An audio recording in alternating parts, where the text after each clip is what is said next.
Friends, మన ఛానల్‌కు స్వాగతం. Welcome to KBR think time. ఈరోజు తెలంగాణ గవర్నమెంట్ జాబ్ కోసం ఎదురు చూస్తున్న అభ్యర్థులకు ఒక మంచి జాబ్ అప్డేట్ తీసుకొచ్చాను. ఇది ఎక్కడో కదండి, డిఎల్ఎస్ఏ అంటే district legal service authority special ఏదైతే ఉన్నారో కరీంనగర్, పాత కరీంనగర్, ఇప్పుడు సిద్దిపేట డిస్ట్రిక్ట్‌లో పనిచేస్తున్నటువంటి వాళ్ళ నుంచి రిక్రూట్మెంట్ నోటిఫికేషన్ విడుదలైందండి. ఇది స్పెషల్ ఒక జూనియర్ అసిస్టెంట్ పోస్టు. దీనికి క్వాలిఫికేషన్ ఒకటి మనం చూసుకుంటే ఇప్పుడు ఎడ్యుకేషన్ క్వాలిఫికేషన్ వచ్చేసరికి డిగ్రీ ఏదైతే చేస్తున్నారో ఇప్పుడు సైన్స్ బ్యాక్‌గ్రౌండ్ కానీ, ఆర్ట్స్ కానీ, సైన్స్ కానీ, కామర్స్ కానీ, లా చదువుతున్నటువంటి అభ్యర్థులకి ఇది ఎలిజిబిలిటీ అండి. ఎవరైతే బీటెక్ పర్సన్ ఉన్నారో వాళ్ళకి నాన్ ఎలిజిబిలిటీ అన్నట్టు. వాళ్ళకి ఎందుకంటే స్పెషల్ ఆర్ట్స్, సైన్స్ నుంచి ఎవరైతే ఎలిజిబుల్ వాళ్ళకి ఇది ఎడ్యుకేషన్ క్వాలిఫికేషన్ మనకి ఇచ్చిన దాంట్లో అన్నట్టు. అట్లే విధంగా వాళ్ళకు క్వాలిఫికేషన్ వచ్చేసి కంప్యూటర్ నాలెడ్జ్ కూడా కంపల్సరీ అడుగుతున్నారు. ఇది కూడా మీ దగ్గర ఉంటే కంపల్సరీ ఈ పోస్ట్‌కి మీరే ఎలిజిబుల్ అన్నట్టు. అదే విధంగా చూస్తే లోకల్ మనకు ఈ లోకల్ అనేది ఏం లేదండి. తెలంగాణలో ఏ డిస్ట్రిక్ట్ అయినా గానీ ఈ ఒక పోస్ట్‌కి ఎలిజిబుల్ చేసుకోవచ్చు. క్వాలిఫికేషన్ వచ్చేసరికి మన డిగ్రీ క్వాలిఫికేషన్‌తో దీనికి ఎలిజిబిలిటీ చేసుకోవాలి. బీటెక్ ఎక్సెప్ట్ బీటెక్ వాళ్ళకి వదిలేసి ఆర్ట్స్, సైన్స్ కానీ, కామర్స్ కానీ చదువుతున్నటువంటి వాళ్ళకి ఇది మంచి ఆపర్చునిటీ. అదే విధంగా మనం చూసుకుంటే ఏజ్ క్రైటీరియా కూడా చూసుకుంటే 18-34 ఇయర్స్ మధ్యలో ఉన్నటువంటి వాళ్ళకి అందరికీ ఇది మనకు అప్లికేషన్ చేసుకోవచ్చు. అదేవిధంగా ఇదేంటంటే ఓసీ కేటగిరీ పోస్ట్ కాబట్టి మ్యాక్సిమం నాకు తెలిసిన వరకు ఇది రిలాక్సేషన్ ఉండకపోవచ్చు. కానీ ఇక్కడ రిలాక్సేషన్ కూడా ఇచ్చారు. ఎవరైతే SC, ST, BC, EWS person వాళ్ళకి ఫో 10 ఇయర్స్ 5 ఇయర్స్ ఇచ్చారు. అదే బీసీ ఏజెన్సీ ఏరియా వాళ్ళకి 10 ఇయర్స్ ఇచ్చారండి. డిఫరెంట్‌లీ ఏబుల్డ్ అంటే మనకు పీహెచ్‌డీ క్యాండిడేట్ వాళ్ళు ఎవరైతే ఉన్నారో వాళ్ళకు 10 ఇయర్స్ ఏజ్ రిలాక్సేషన్ ఇచ్చారు. ఈ ఏజ్ రిలాక్సేషన్ మీరు కొంచెం క్షుణ్ణంగా చదువుకుంటే మీకు కూడా ఈ నేను పీడిఎఫ్‌ని వెబ్‌సైట్ లింక్ ఇస్తానండి. దాంట్లో నుంచి మనం చదువుకోవచ్చు. అదేవిధంగా ఇప్పుడు మెథడ్ ఆఫ్ రిక్రూట్‌మెంట్ చూసుకుంటే దీనికి మెథడ్ ఆఫ్ రిక్రూట్‌మెంట్ వచ్చేసరికి ఈ పోస్ట్‌కి మనకు ఎగ్జామినేషన్ ఉంటదండి. 80 మార్క్స్ ఎగ్జామినేషన్ ఉంటది. దాంట్లో 40 మార్క్స్ జనరల్ నాలెడ్జ్, 40 మార్క్స్ వచ్చి జనరల్ ఇంగ్లీష్. టోటల్ 80 మార్క్స్ ఉంటది. 90 మినిట్స్ టైమ్ ఇస్తున్నారండి. అదే విధంగా దీనికి 80 మార్క్స్ అన్నాను గదా! ఇంకో 20 మార్క్స్ వచ్చేసరికి మనకు ఓవరాల్ ఇంటర్వ్యూ ఉంటది. ఇంటర్వ్యూతో వాళ్ళకి సెలక్షన్ చూసుకుంటారంట. ఇదే విధంగా మనకు ఇది ఆఫ్‌లైన్, ఆన్‌లైన్ ఉండకపోవచ్చు. ఎందుకంటే ఇక్కడ ఓఎంఆర్ బేస్డ్ ఎగ్జామినేషన్ అని ఇచ్చారు కాబట్టి ఇది మోస్ట్‌లీ నాకు నాకు తెలిసిన వరకు ఆఫ్‌లైన్ ఎగ్జామే ఉంటది.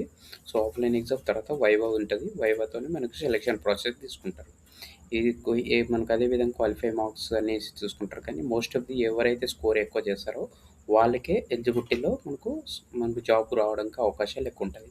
అదే విధంగా ఈ స్క్రూటినీ అయినప్పుడు వాళ్ళు ఏవైతే ఉంటాయో మన క్వాలిఫికేషన్ గానీ, మన మార్క్స్‌లో ఇట్లాంటివి రేపు ఎగ్జామ్ రోజు రాసే ఎగ్జామ్ బట్టి దీన్ని బట్టి ఓఎంఆర్ బేస్డ్ ఎగ్జామినేషన్ కాబట్టి ఎవరైతే మార్క్స్ ఎక్కువ ఉంటదో వాళ్ళని బట్టి చూజ్ చేస్తారు.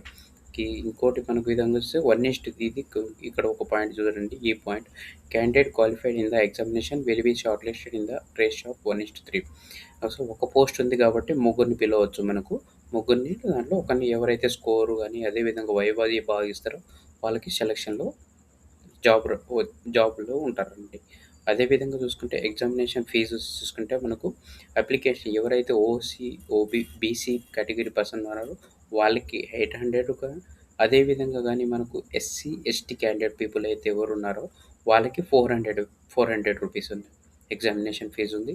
అదే విధంగా ఎగ్జామినేషన్ ఫీజు విధంగా డీడీతోని దాన్ని తీసేసి ఏదైతే అడ్రస్ ఇచ్చారో మనకు the secretary district legal service authority Siddipet డిస్ట్రిక్ట్‌లో ఉన్నటువంటి డిఎల్ఎస్ఏ వాళ్ళకి సెక్రటరీ పేరు మీద ఈ డీడీ తీపిచ్చి మనకు బ్యాంక్ డీడీని అప్లికేషన్‌తో అటాచ్‌మెంట్ చేసి వాళ్ళకు పంపియాల్సొస్తది. ఎందుకంటే ఇది ఇంకా ఆన్‌లైన్ అప్లికేషన్ లేదండి. ఓన్లీ ఆఫ్‌లైన్ అప్లికేషన్ కాబట్టి మీరు గమనించి ప్రాపర్‌గా అప్లికేషన్ చేస్తేనే వాళ్ళు స్క్రూటినైజ్ చేసేసి మనకు ఎగ్జామినేషన్ పిలుస్తారు. లేకుంటే మీరు పెట్టిన అమౌంట్‌కి వృధా కూడా అయిపోతది. ఒక్కసారి క్షుణ్ణంగా చూసేసి మీరు అప్లికేషన్ చేయండి. అదే విధంగా మెరిట్ అనేది మనం అంతకుముందు నుంచి మాట్లాడుకున్నాము. ఎవరైతే స్కోర్ బాగా చేస్తారో, వైవా బాగా ఇస్తారో వాళ్ళకి జాబ్ అనేది ఫస్ట్ ఉంటదన్నట్టు. అదే విధంగా కావాల్సిన డాక్యుమెంట్స్ ఏవైతే ఉన్నాయో కాపీస్ ఆఫ్ డాక్యుమెంట్స్ ఇక్కడ అటాచ్‌మెంట్‌కి ఇచ్చారండి. అదేవిధంగా మనకు గెజిటెడ్ దాని మీద మస్ట్ మనకి అప్లికేషన్ చేసి దాని మీద గెజిటెడ్ సైన్ ఉండాలి. అదేవిధంగా మనకు 2 సెట్స్ ఆఫ్ ఫోటో కాపీ ఉండాలి. కంపల్సరీ ఫోటో కాపీ 2 సెట్స్ మీద గెజిటెడ్ రెండిటి మీద గెజిటెడ్ సిగ్నేచర్ ఉండాలి. అదేవిధంగా మనకు ఎన్వలప్ పంపించే దాని మీద రూ. 75 ఎన్వలప్ కంపల్సరీ రూ. 75 ఎన్వలప్ అనేది స్టాంప్ చేసేసి మనకు వాళ్ళకి పంపేయాల్సొస్తది. అదేవిధంగా 3 రీసెంట్ పాస్‌పోర్ట్ సైజ్ దాంట్లోనే మనకు అప్లికేషన్ మనకు ఎన్వలప్ ఏదైతే పంపిస్తామో మన క్వాలిఫికేషన్, మన కేటగిరీ అన్నీ డీడీ అన్నీ పంపించే దాంట్లోనే అదేవిధంగా 3 ఫోటోలు కాపీస్ పంపియాల్సొస్తదండి. ఇది కొంచెం మీరు కంపల్సరీ చూసుకొని పంపియండి. ఒకదాని మీద compulsory gazetted officer sign compulsory ఉండాలి.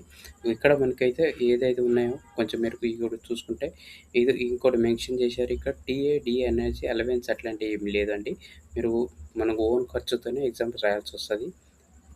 వాళ్ళనేది ఎటువంటివి కూడా మనకు ప్రొవైడ్ చేయట్లేదు. సెలక్షన్ వచ్చేసరికి రూల్స్ వచ్చి Telangana state legislative authority Hyderabad Telangana subordinate service rule 1996 ఏదైతే ఉందో ఈ రూల్ కొంచెం చదువుకోండి. ఎందుకంటే దీని ప్రకారంగా మనకు సెలక్షన్ ప్రాసెస్ అనేది ఉంటది. అదేవిధంగా ఇంపార్టెంట్ వచ్చేసరికి డేట్ రిటన్ ఎగ్జామినేషన్ ఇదన్నీ మనకు వాళ్ళ వెబ్‌సైట్ ఏదైతే ఉందో ఈ సిద్దిపేట డిస్ట్రిక్ట్ కోడ్ ఏదైతే ఉందో ఈ కోడ్ దాంట్లోనే మనకు అవైలబుల్ ఉంటది. మీరు కావాల్సింది అక్కడ చెక్ చేసుకోవచ్చన్నట్టు. మనకు ఇది వాళ్ళిచ్చిన అప్లికేషన్ ఫార్మ్ అండి. ఇది కావాలంటే మీకు లింక్‌లో నేను కింద నా వెబ్‌సైట్ ఇప్పుడు యూట్యూబ్ ఛానల్ కింద వెబ్‌సైట్‌లో పెడతాను. దాంట్లో మీరు లింక్ చూసుకోవచ్చు. ఇది ప్రాపర్‌గా మీరు చేసేసి ఇక్కడ గెజిటెడ్ సిగ్నేచర్ ఇక్కడ ఒకటి తీసుకోవాల్సొస్తది. ఇదే ఇంకోటి ఇక్కడ మీ క్వాలిఫికేషన్ ఏదైతే ఉందో దాని క్వాలిఫికేషన్ అనే విధంగా పంపియాలి. ఇది డిక్లరేషన్ మీద కూడా మీ సిగ్నేచర్ కంపల్సరీ ఈ ఫార్మ్ కూడా ఉంటది. అపెండిక్స్ సర్టిఫికేట్ ఇది ఏదైతే మీకు ఇక్కడ ప్రెసిడెన్షియల్ ఆర్డర్ ఉందో అదే విధంగా అన్నీ మనకు ప్రాపర్‌గా మనం ఫిల్ చేసి పంపియాల్సొస్తది. ఈ కంపల్సరీ ర్యాంక్ ఆఫ్ తహసీల్దార్ ఇది అన్ని డాక్యుమెంట్స్ అన్నీ ప్రాపర్‌గా చూసుకొని పంపియండి. ఇదొకటి ఇంకోటి ఈ విధంగా మనకు ఒరిజినల్ డూప్లికేట్ వాళ్ళు మనకు ఒకటి పంపిస్తారు. అదేవిధంగా ఒకటి మనకు ఇక్కడ డూప్లికేటు ఇది ఏదైతే ఉందో ఇది ఒరిజినల్. ఇది ఒరిజినల్ మనకి ఇంటికొస్తది. అదే ఐదర్ డూప్లికేట్ అయినా పంపియచ్చు. అది లేకుంటే ఒరిజినల్ అయినా పంపియచ్చు. ఈ రెండిటి మీద అయితే కంపల్సరీ మనకు రెండిటి మీద సిగ్నేచర్ కంపల్సరీ గెజిటెడ్ ఆఫీసర్‌తో సైన్ చేసి మనమే పంపియాలి వాళ్ళకి. ఇది కొంచెం క్షుణ్ణంగా మీరు పంపిస్తే మీకు జాబ్ రావడానికి అవకాశాలుంటది. ఎందుకంటే ఇప్పుడు ఏదైతే కాంపిటీషన్ ఉందో ఇది కొంచెం ఎక్కువనే ఉంది కాబట్టి మీరు కొంచెం ప్రిపరేషన్ పెట్టేసి ఇది మంచిగా నీట్‌గా పంపియండి. వాళ్ళు కంపల్సరీ దీనికి రిటర్న్ ఈ కంపల్సరీ మీకు షార్ట్ లిస్ట్ కోసం ఎగ్జామినేషన్ కోసం పిలిపిస్తారు కాబట్టి మీకు ప్రాపర్‌గా పంపియండి.